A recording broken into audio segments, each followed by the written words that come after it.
Moja kati ya vitu ambavyo vinasubiriwa kwa hamu sana ni hii albamu ya ndugu yetu Konde Boy, na mzungumzia Harmonize. Ni hii albamu ya 31 ambapo inatarajiwa kuweza kutoka Septemba 4, na kila mtu anaweza kuisikilizia hii albamu ya 31 itakuwa ina ukubwa wa kiasi gani.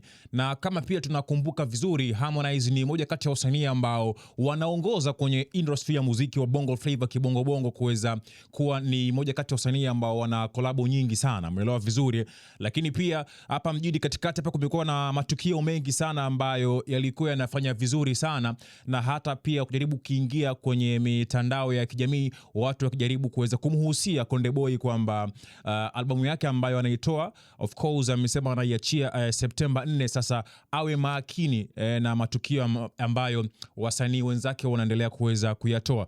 Sasa kitu cha ajabu ambacho Harmonize amekizungumza leo hii kupitia kwenye ukurasa wake wa Insta story, kule kwenye upande wa Insta story amesema kwamba imechukua takriban miaka miwili kuweza kuiandaa hii albamu ya 31, which is ni kwamba ukiingia kule kwenye upande wa comment section, wasanii baadhi, amini kwamba kuna baadhi ya wasanii wameweza kutoa big shoutouts kwa Harmonize, lakini pia mashabiki kujaribu kuhoji kwamba hivi kumbe tulikuwa hatujui kwamba albamu inaweza ikatengenezwa miaka miwili, umeelewa vizuri. Lakini pia wengine wakaenda in deep zaidi wakisema kwamba albamu imechukua miaka miwili mpaka kutengenezwa. What if ukaja ukaiachia alafu usipati yale malipo ambayo ulikuwa unaweza kuyatarajia? Lakini by the way, hiyo yote ni investment ambayo imefanyika kwenye sanaa. Lakini pia ambacho amekizungumza Konde Boy mara baada ya kusema kwamba albamu yake imeiandaa kwa takriban miaka miwili mpaka kuweza kuachiwa hiyo tarehe 4 ya mwezi Septemba 2026. Lakini pia ameweza kutoa shoutouts za kutosha kwa baadhi ya watu ambao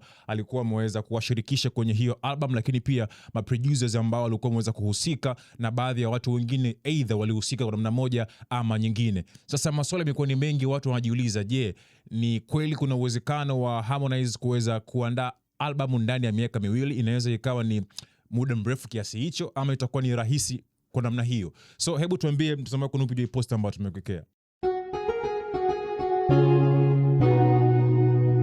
Kasako Media, tunaangazia maisha, tunaandika kesho.